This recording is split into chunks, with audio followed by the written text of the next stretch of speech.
Okay, friends, welcome to the Great Books of China series.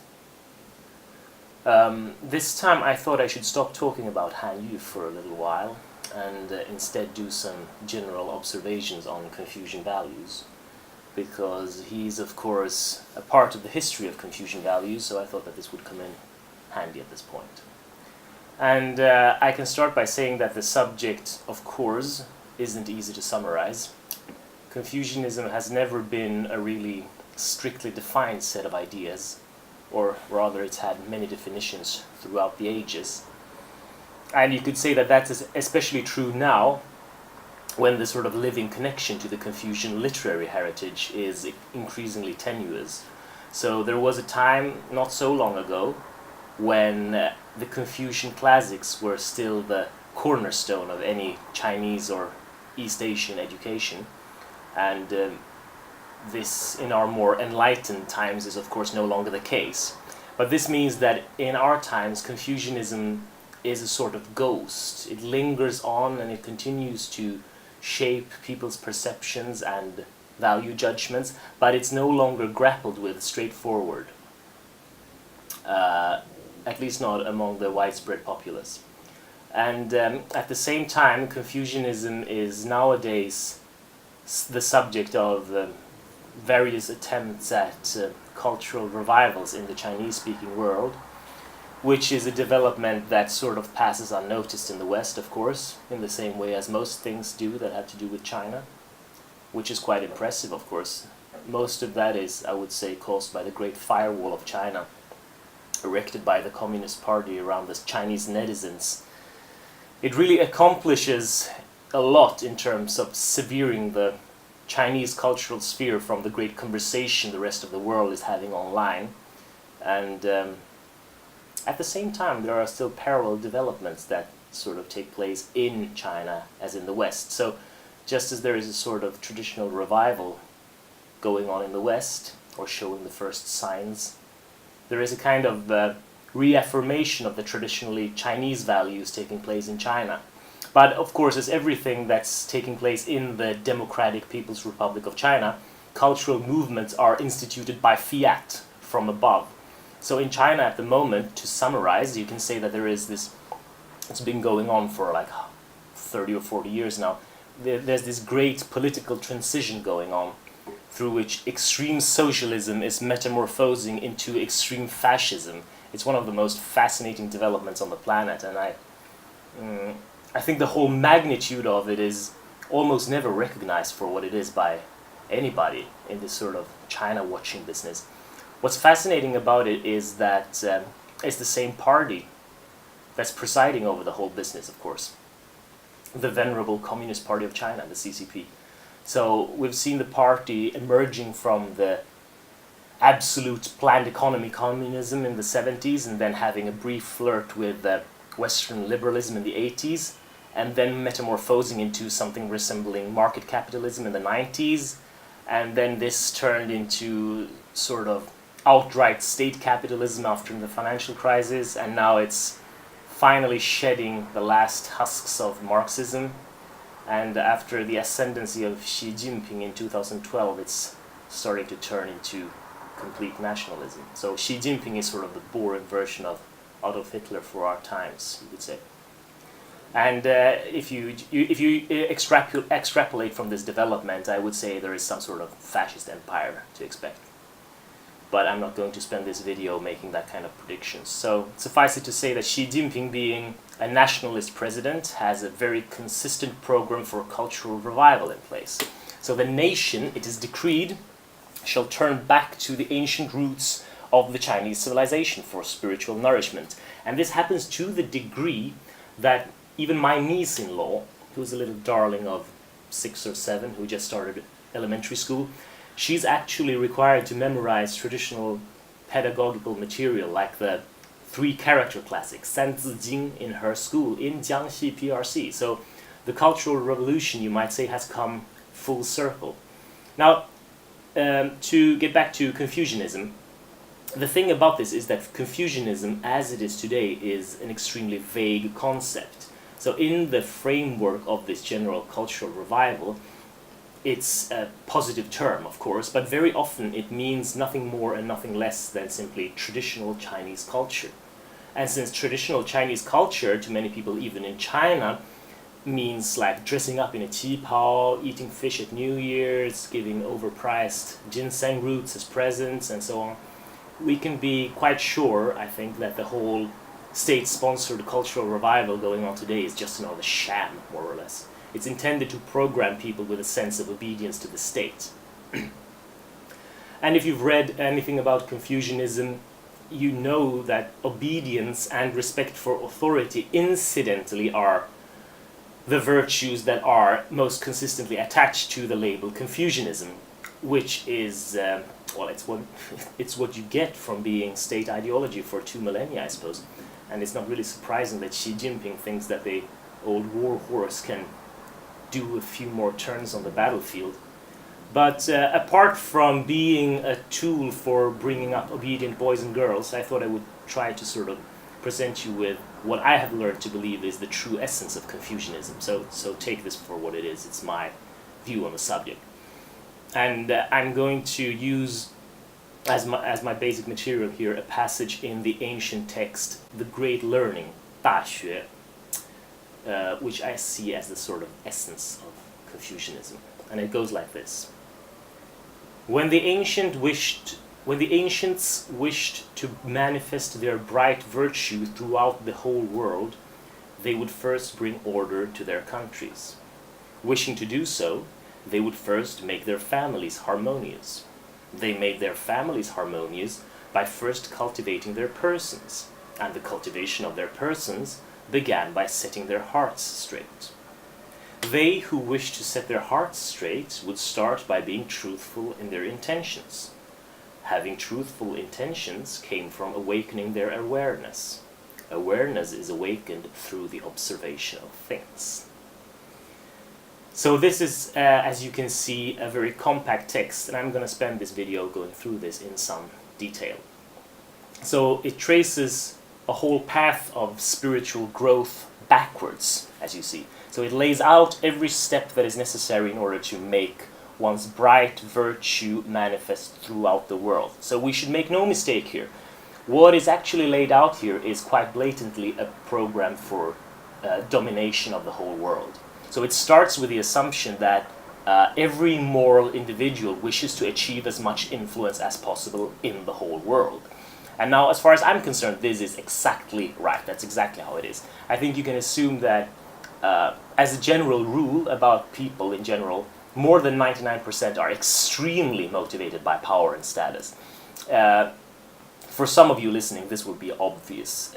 If you don't think this is obvious, I would sincerely like to encourage you to think about it in a very detached fashion, because that's the way all spiritual propositions like this should be considered, of course. But many of the more egalitarian-minded of you people out there probably have an instinctive aversion to persons in power, and you might have a very good sense of the whole tragedy and evil of the human hunger for power and status. So when I say that most people are motivated by power and status, you will say that no, that can't be right. I don't want power and status. I want everyone to live in peace and harmony and so on and so forth. Very fine.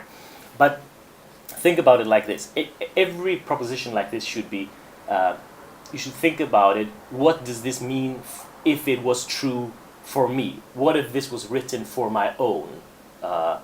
What if this was true for my own case? So imagine the absolute best parts of your own self, the things about yourself that you like the most, whatever it is that you take the most pride in, the finest fruits of your being, the deepest and most precious conclusions of your thoughts. So what if those things were more generally accepted and applied?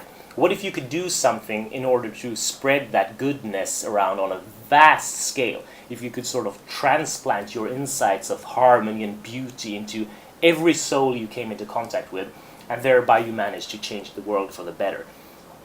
If you make an effort to imagine that, can you tell me honestly that that is not something that your being is longing for? Now that's how we should think about this. That's what it means to manifest your bright virtue in the whole world. And that inevitably means that you will have a certain personal power. So what I'm getting at here is actually that this Confucian view of spiritual development, one thing it always takes place in human society, but it's also uniquely adapted to the fact that we as a species always live in a hierarchical structure. I will return to that later. So this text, The Great Learning, it establishes the maximum amount of influence for your personal virtue as the goal of your development. This is what you're aiming at. So this is a philosophy for the doer. It's not a philosophy merely for the thinker. Or you might say it's not a philosophy at all. It's more like a way of being or something like that. And then the text posits that a person who is able to make his virtue felt throughout the whole world, if there was such a person, of course, that person would have an even tighter sphere of influence closer to himself or herself. So say that I have this kind of global influence and I live in Shanghai, as I happen to do now. Well, then it stands to reason that the people in Shanghai will know who I am to an even larger degree, and that my influence in this locality will be stronger, even stronger than it is in the rest of the world.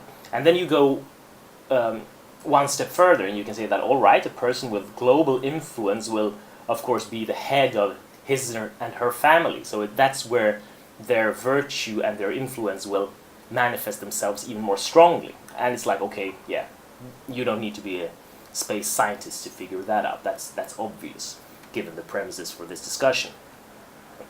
So already here we've sort of started to figure out the method of this plan for world domination, if we can call it that. The method is start local. So there is no sphere of influence too small, there is no work too humble, there is no relation too insignificant when you're starting out on your path. You have to make it right locally. And this is something that you can just think about a little bit and you realize that's true. So look at every successful person in the world. Do you think that they managed to get where they are by being disliked and mismanaging their personal relationships in the beginning of their careers? Of course not. That's not how it works. You're always negotiating your position in society based on your competence and your personal qualities, you might say. And because it's like that, it's vitally important to make it right locally if you want to achieve any larger sphere of influence. And if you spent any time in East Asia, I think you can sense how this worldview lies at the basis of social life in this part of the world. So people in East Asia are generally very competence-driven, they're passionate about education, and they are firm in their belief that it's right to reward hard work and to be punished for flaws in your character. So they're very much not, oh, he murdered 50 people, but he had a hard time growing up sort of people. There's a very conscious sense here that every individual is a moral agent, and that what every individual does is going to be reflected in society around him. So Confucianism means, in a large part, a picture of society where individuals are inextricably entangled with each other in all kinds of relationships, and where you're always being monitored for your level of personal influence, which can be raised and which can be lowered depending on your actions. So correct action will always lead to an enlarged circle of influence for your personal virtue. And East Asia usually gets quite a lot of flack in the West for being sort of morally agnostic. So it's often said about Chinese people by foreigners over here that Chinese people don't act according to an absolute moral standard, but that moral truth is somehow relative or fluid over here. I don't think that's exactly right, but at the same time, I don't think this should be brushed off too easily or simply be dismissed as racism, because it's the impression of many people, and I think this perception is a consequence of the differences in the traditional formulations of ethical behavior in the East and in the West. So, for example, I said right now that correct action always leads to an enlarged sphere of influence for your personal virtue, but you could also turn this on its head. That is, it's whether or not your action brings you an enlarged sphere of influence that determines whether or not an action is correct. So, it's sort of pragmatic, it's result-driven, it's a little bit Darwinian rather than predefined, sort of God-given. And if we look at the text of the Great Learning here, we should take note of a key word here, namely the word virtue, or de. Now this virtue, the de, is of course a positive term in English as in Chinese, but there are echoes in both English and Chinese in this word of an earlier and more neutral meaning of the word, which you shouldn't overlook here. So in English, virtue is derived from the Latin virtus, which means essentially power and force. And even in Chinese, there is a similar sense to the term de, where it has to do with the qualities of the thing, rather than the positive quality of a thing. And this is important because it's easy to understand that when you're in a position of power, bad virtue and good virtue are equivalent in many respects. So a bad person doing bad things will necessarily have the same influence as a good person doing good things if they both have the same position of power. So then you have to ask yourself, like, is there anything more to this model than just a theory of personal power and influence? And to get out of this conundrum of moral relativism, we need to go a few steps deeper into the text, because the text doesn't stop here. It says that before you get your family in order, before you get to be the manager in your smallest community, you might say, you have to cultivate your own person. And this is important. So this is very characteristic of the Chinese.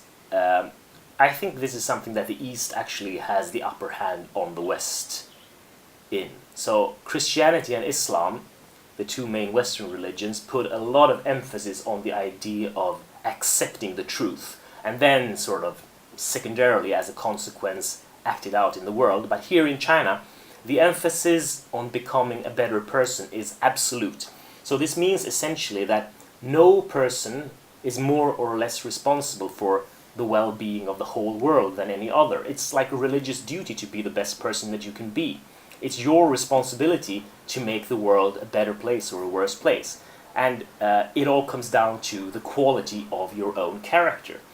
And this is also important to get straight, because in the West today, 2017, our whole society is in so many ways a rebellion against traditional ways of being. So that when we modern people hear words like this, like you should cultivate your character, the quality of your character, we inevitably start thinking about like German military discipline, Victorian virginity ideals, things like that. We think that having character means to follow pre-established rules, to be a sheep, to be obedient. And we're suspicious of anyone trying to make us well-behaved. And it's essentially because thousands of years of subordination to the state, I think, has taught us that having character means to make yourself into a useful tool. And especially when we read such books, such words in a Confucian book, we sort of automatically assume that there's someone up there in the hierarchy that's trying to program us according to their needs. But you have to realize it's the other way around here. If you primarily think about military discipline and virginity when you hear the words cultivate your character, it's your programming and your prejudice that is reading the book. So what this actually means is that in order to ever be able to influence your environment and your society and make your ideals have like any sort of practical power and impression on the world, you need to be the best person that you can ever be. So it tells you that this is simply a prerequisite in order to do those things. And then the text goes on, because just in case you didn't know how to cultivate your person, here we have a program in 4 steps. So you cultivate your person by A, setting your heart straight, by B, being truthful in your intentions, by C, awakening your awareness, by D, observing things. So there's a chain of prescribed action here. So I will start with B here, being truthful in your intentions. As far as I'm concerned, this basically means to stop hiding the truth about yourself from yourself. So you just have to face this. There are a lot of things about yourself that you don't like, and you are kidding yourself about yourself all the time. If you're like most people, you avoid thinking about things about you that you don't like. You act as if they're not there, and you take care to avoid to let other people see these things as well. And there's a lot to say about this, of course, philosophically and practically. But we have to remember that the whole point of this exercise is to make you the best possible person and then enlarge your influence to the maximum. So what's the actual point of being truthful in your intentions here? Suppose that you do all of this program, but you keep on hiding some little untruth about yourself to yourself. So it might be that you're actually, to a large part, motivated by revenge rather than justice, that you're motivated by fear and a concern for personal safety rather than the common good, which is what you're sort of telling everyone. You work for the common good, but you're actually selfish. All kinds of things that make you less brave, less noble than you would want to admit to yourself. And say then that you succeed in making yourself important and influential. Well, isn't it sort of a foregone conclusion that you will magnify all of these flaws in your character and make them manifest on this largest possible scale as well? And the great authority on this for me is Jordan Peterson. If you don't know who Jordan Peterson is, I suggest you go and check him out. It was after I heard him discoursing on this importance of speaking the truth that the meaning of this text in The Great Learning really clicked into place for me. And if you look at his videos, he also lays out how this speaking the truth and being truthful about yourself is the foundation of Western civilization, because he extracts it from biblical mythology and the concept of the logos, the Greek philosophical concept, the logos, but also with reference to modern psychology and biology. So there's a bridge here to be made between the Western and the Eastern civilizations. So this is where you can see how these traditions are actually communicating vessels. So I humbly direct you to the master on this topic in this way. And then if you manage to be completely truthful in your intentions, what happens then is that you get a well-regulated heart. That's A on the list here. Set your heart straight. When I started writing this video, I originally translated this word heart as mind instead. The literal translation is heart, but it's often translated as mind, and I think that's technically correct in some ways. In classical Chinese, the word is xin, and it literally means heart, and it covers a lot of what we think of as the mind. So the heart, the xin, is used to both think and feel in classical Chinese. It's not, there is no such dualism between the heart and the head that's prevalent in our culture. But and that's why it makes sense to translate it with mind, because the mind embraces both the thinking and the feeling aspects. But then I thought that we shouldn't dismiss this incredibly powerful symbol of the heart just like that, because the heart is the center of your being, right? And if you look at this text, the structure of this text is that it's been concentric circles all the way down, from the world to the country to the family to the person, and here you sit the person, and the next little circle is the heart. And the heart reminds you also that thinking and acting and feeling really are material processes in an important way. So it does away with this mind-body problem that's sort of implicated when you start talking about the mind. It's not abstract, the heart. What's going on inside you is not separate from what happens outside. There is no sort of point where the material truth of the outer world is transformed into the spiritual truth of the inner world. These are simply layers of reality, and you have to sort of appreciate this image of the heart as the sort of engine that propels its sensations and its intentions out in the whole universe through the person, the family, the country, and so on. So the virtue is born in your heart, and it makes itself manifest in the whole world when you make it grow in the best possible way. So having here a regulated heart in my interpretation, this means knowing what you're doing and balancing the different truthful intentions that you carry inside of you in a mature and effective way. So you're truthful to yourself, and then you say, like, well, what do I have to do in order to sort of achieve all of these intentions in harmony with each other? It's sort of internal management, just like external management would be like managing your family or managing a company. And then the text also lays out a prerequisite for making one's intentions truthful, because it realizes, of course, that not everybody is innately capable of being truthful in one's intentions. Hiding ourselves from ourselves is our birthright as a species. We're called Homo sapiens, but we could as well be called Homo incipiens, non-knowing human. The original text for step C here, this awakening your awareness, is usually something like extend one's knowledge, which I think is the kind of, it's an unfortunate translation. It's what you get when the translator takes a sort of dictionary meaning and has no clear picture of what the text concretely means. So I've translated this phrase 知其知 as awaken one's awareness. And this second 知, it's usually translated knowledge or wisdom, which is a fine translation by itself, but we have to look here at the context where it occurs. So here this 知 is to be understood as a prerequisite for being truthful with the psychological contents of one's heart. So in order to see what's actually going on in your heart, you need to cultivate a certain type of perception in order to be made aware of those things. So that's the correct sense of 知 here. It's not knowledge in general, but it's a certain way of knowing.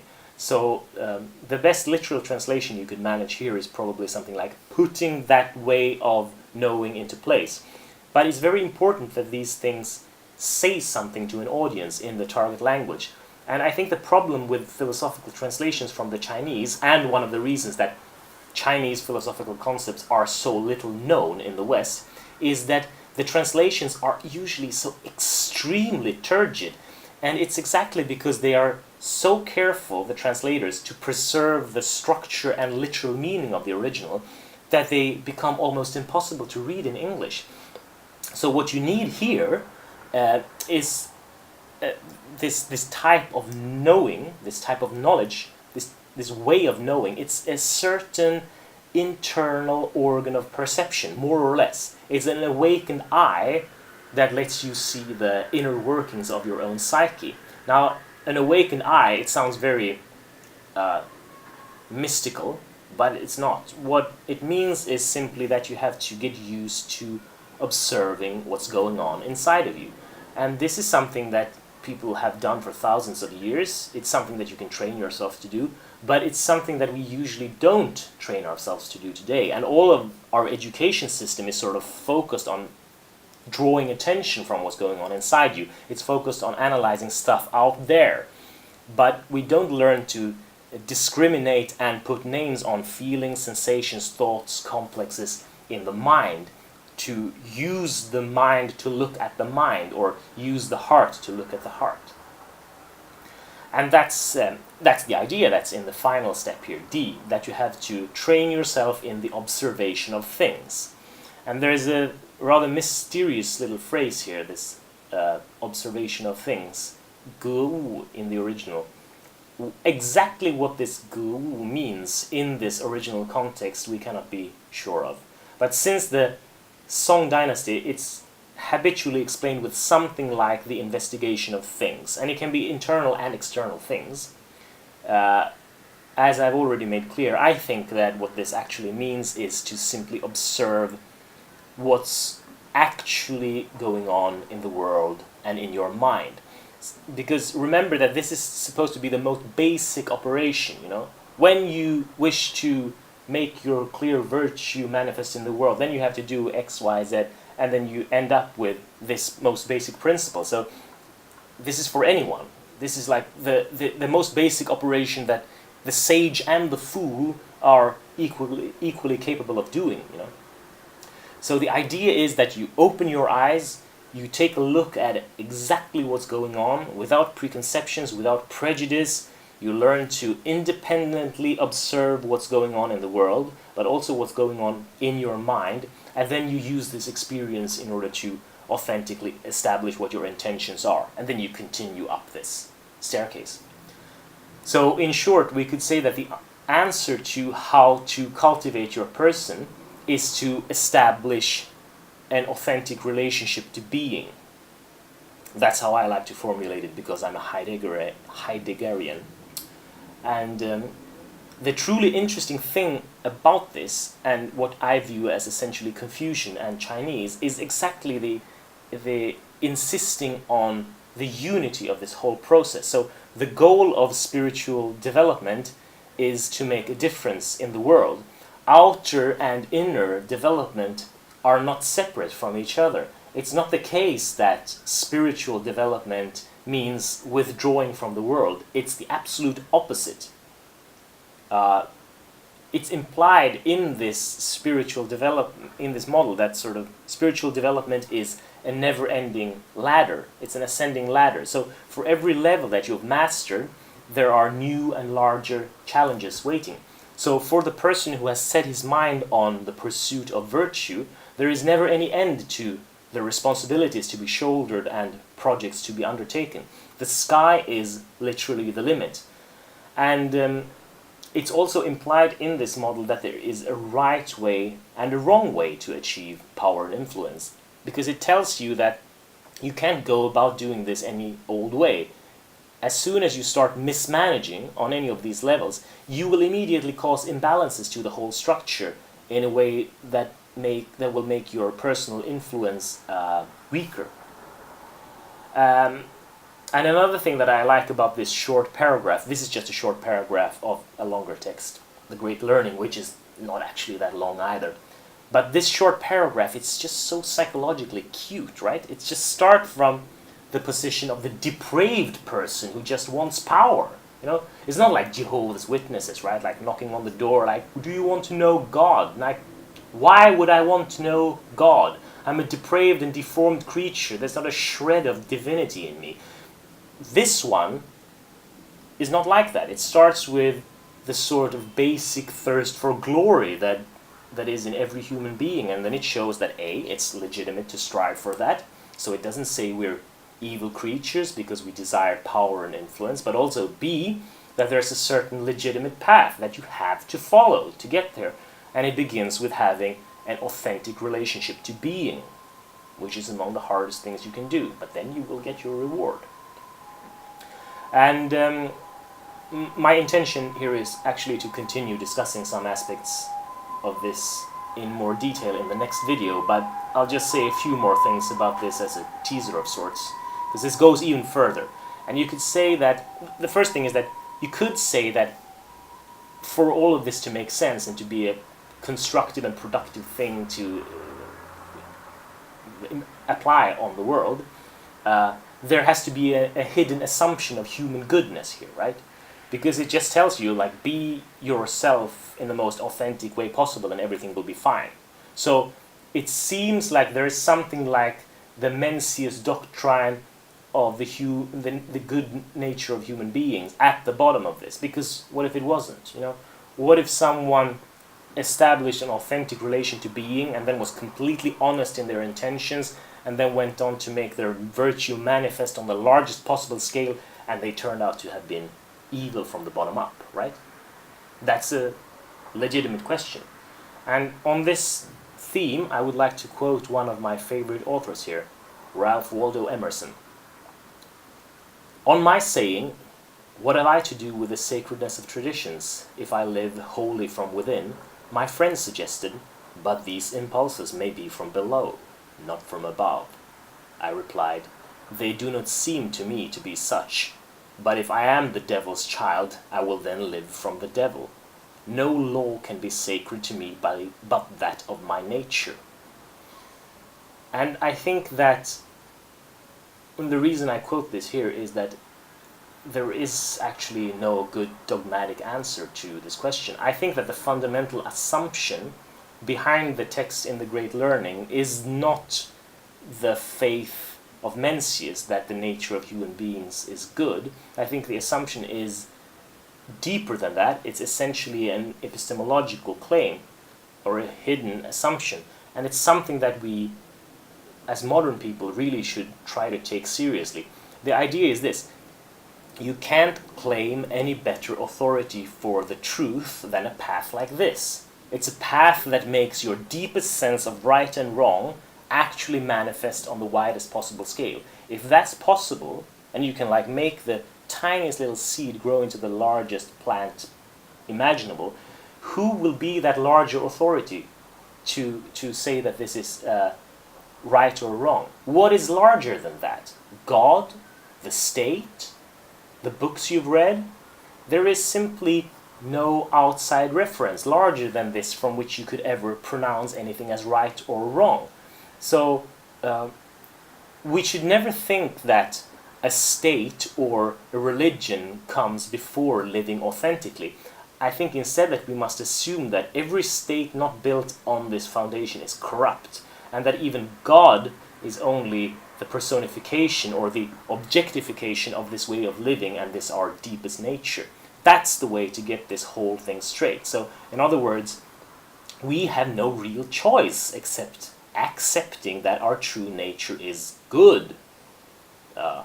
If we would follow this path but doubt that, if we would live according to the deepest laws of your being, but at the same time define that being as somehow evil or as something that you have to fight against, that would be the absolute opposite of order. It would mean embodying strife at the center of your being, and I tell you that is not the way to go.